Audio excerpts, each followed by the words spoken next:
വാണരുളും കുളിയം ഭഗവതിമായെ തിരുമുമ്പിൽ വന്നിതാ ശരണം ശരണം. തിരുമുമ്പിൽ വന്നൊന്ന് തൊഴുതുന്നൊരു നേരത്ത് മനസ്സിലെ സങ്കടം അമ്മ മാറ്റി തരണം. തിരുമുമ്പിൽ വന്നൊന്ന് തൊഴുതുന്നൊരു നേരത്ത് മനസ്സിലെ സങ്കടം അമ്മ മാറ്റി തരണം. ഇപ്പോഴാണ് യോഗം വന്നത്. ഏത് ദേവിന്റെ അവിടെ ഒന്ന് വന്ന് തൊഴുതിട്ട് പെരുമ്പളിക്ക് തന്നൂല്ലേ. ഇതറിയാൻ വേണ്ടി വന്നതാണ് ഞാന്. ചാമിച്ചം വന്നിരിക്കുന്നത് എവിടെയാ പറഞ്ഞ കളപ്പട്ടി കുളിയം ഭഗവതി ക്ഷേത്ര സന്നിധിയിലാണ് കേട്ടോളി. വർഷം തോറും നടത്തി വരാറുള്ള അയ്യപ്പൻ വിളക്ക് മഹോത്സവം അതിഗംഭീരമായിട്ട് ഇക്കൊല്ലവും ക്ഷേത്ര കമ്മിറ്റി ഉത്സവ കമ്മിറ്റി ഭാരവാഹികൾ നടത്തുകയല്ലേ.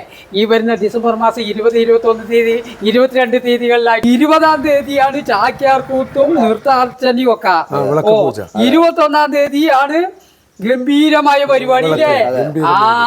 ഉച്ചക്കലാണ് അന്നദാനം. അന്ന് വൈകുന്നേരം 6 മണി മുതൽ രാത്രി 11 മണി വരെ. അപ്പൊ ഇവിടെ വൈകുന്നേരമാണ് അന്നദാനം.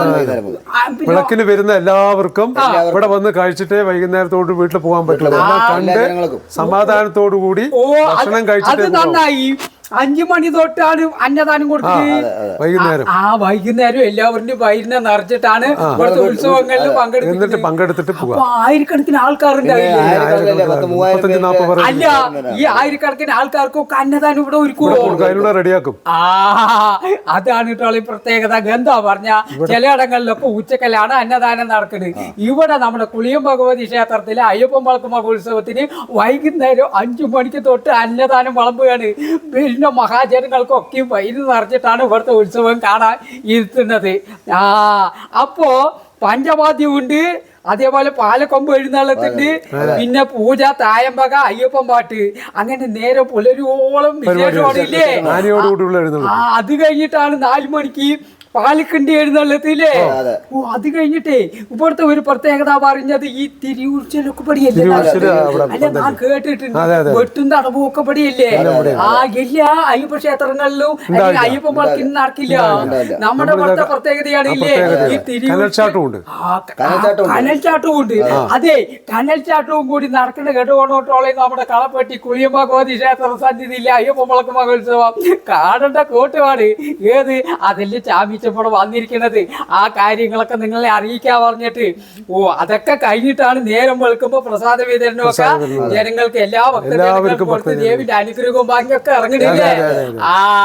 5 മണിക്ക് വരുന്നവർക്ക് വൈകുന്നേരം ആകാരവും കൊടുത്ത് നേരം വെളുത്ത പ്രസാദ വിതരണവും കൊടുത്ത് അവരുടെ അനുഗ്രഹം കൊടുത്ത് അമ്മ അയച്ചുവിടും.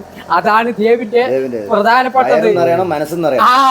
വൈരുന്നറിയെ മനസ്സെന്നറിയേ. ഇവിടെ ഉത്സവങ്ങൾ കണ്ട് മനസ്സെന്നറിയും, ആഹാരം കഴിച്ച് വൈരുന്നറിയും അന്നദാനത്തിൽ ഇല്ലേ. അതാണ് ഇവിടുത്തെ പ്രത്യേകത. അപ്പൊ അതേപോലെ താല് കൊടുക്കുന്ന കുട്ടികളും ഉണ്ട് ഇല്ലേ. താല് കൊടുക്കുന്ന കുട്ടികളും ഉണ്ട്, അമ്മമാരും ഉണ്ട്, ചേച്ചിമാരും ഉണ്ട്. അമ്മമാരും. അതാണ് ഭഗവതിക്ക് പ്രിയപ്പെട്ട ആനക്കോട പിടിക്കുന്ന അതും അമ്മമാരുണ്ട്. ആനക്കോട 25 2 സൈഡും പിടിച്ച് താല് കൊടുക്കാൻ അമ്മമാരും കുട്ടികളും എല്ലാവരും.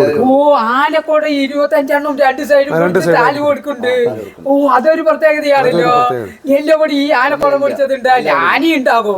അതോ ഇന്നത്തെ കാലത്ത് ആന നിൽക്കാൻ പറ്റില്ല. 3 മീറ്റർ അകലെന്നാണ് പറയുന്നത്. നമ്മുടെ ഇവിടെ എത്ര മതി? അതെന്നെ നാം പറയുന്നത് മതിയല്ലോ. എന്താ പറഞ്ഞ കോടതിന്റെ നിയമം പാലിക്കണ്ടേ. അല്ലെങ്കിൽ അത് ക്ഷേത്ര കമ്മിറ്റിക്ക് കോടതി പോയിട്ട് വരും. അപ്പൊ ഒരാന മതി. 25 ആനക്കോട മേടിക്കണ്ട് ഇല്ലേ. അതാണ് ഇവിടുത്തെ പ്രത്യേകത കേട്ടോളി. അപ്പോളേ അതിഗംഭീരമാണ് നമ്മുടെ കളപ്പട്ടി കുളിയം ഭഗവതി ക്ഷേത്ര സന്നിധി നടക്കുന്ന അയ്യപ്പൻ വിളക്ക് മഹോത്സവം. ഇക്കൊല്ലവും പൂർവാധികം ഭംഗിയായി ക്ഷേത്ര കമ്മിറ്റി ഉത്സവ കമ്മിറ്റി ഭാരവാഹികൾ നടത്തുകയാണ്. എല്ലാ മാന്യമഹാജനങ്ങളും ഭക്തജനങ്ങളും നമ്മുടെ കളപ്പട്ടി കുളിയം ഭഗവതി ക്ഷേത്രത്തിലെ അയ്യപ്പൻ വിളക്ക് മഹോത്സവത്തിന് നേരത്തെ എത്തണം കേട്ടോളി. 41-ാമത്തെ വർഷമാണ്. 41-ാമത്തെ അയ്യപ്പൻ വിളക്ക് മഹോത്സവമാണ് നടക്കുന്നത്. സന്തോഷമായി. എന്തായാലും കാര്യങ്ങളൊക്കെ അറിഞ്ഞു. അമ്മനെയും വന്ന് തൊഴുതി. ദേവിന്റെ അനുഗ്രഹം എല്ലാവർക്കും ഉണ്ടാകട്ടെ. ഇതിനെ പറ്റിയിട്ട് അമ്മന്റെ മുന്നിൽ ഒരു പ്രാർത്ഥന എന്ന പോലെ നമുക്കൊരു 2 വരി നോക്കാം. കളപ്പട്ടിയിൽ വാണരുളും കുളിയം ഭഗവതിമായ തിരുമുമ്പിൽ വന്നിതാ ശരണം ശരണം. കളപ്പട്ടിയിൽ വാണരുളും കുളിയം ഭഗവതിമായ തിരുമുമ്പിൽ വന്നിതാ ശരണം ശരണം. തിരുമുമ്പിൽ വന്നൊന്ന് പ്രാർത്ഥനയോടെ നിൽക്കും അമ്മയുടെ അനുഗ്രഹം വേണം ശരണം ശരണം.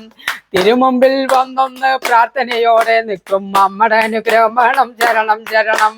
ഡിസംബർ മാസം 20, 21, 22 തീയതി അയ്യപ്പൻ വിളക്ക്. ഡിസംബർ മാസം 20, 21, 22 തീയതി അയ്യപ്പൻ വിളക്ക്. അയ്യപ്പൻ വിളക്കിന് അന്നും അന്നും എന്നും അമ്മയരുളായിട്ട് തുണയത് വേണം. അയ്യപ്പൻ വിളക്കിന് അന്നും ഇന്നും എന്നും അമ്മയരുളായിട്ട് തുണയത് വേണം. കളപ്പട്ടി വാണരുളും കുളിയം ഭഗവതിമായ തിരുമുമ്പിൽ നിന്നിതാ ശരണം ശരണം. തിരുമുമ്പിൽ വന്നൊന്നു പ്രാർത്ഥിക്കും നേരത്ത് മനസ്സിലെ സങ്കടമെല്ലാം അമ്മ തീർക്കണം. തിരുമുമ്പിൽ വന്നൊന്ന് പ്രാർത്ഥിക്കും നേരത്ത് മനസ്സിലെ സങ്കടമെല്ലാം അമ്മ തീർക്കണം. അമ്മ തീർത്ത് തരട്ടല്ലേ.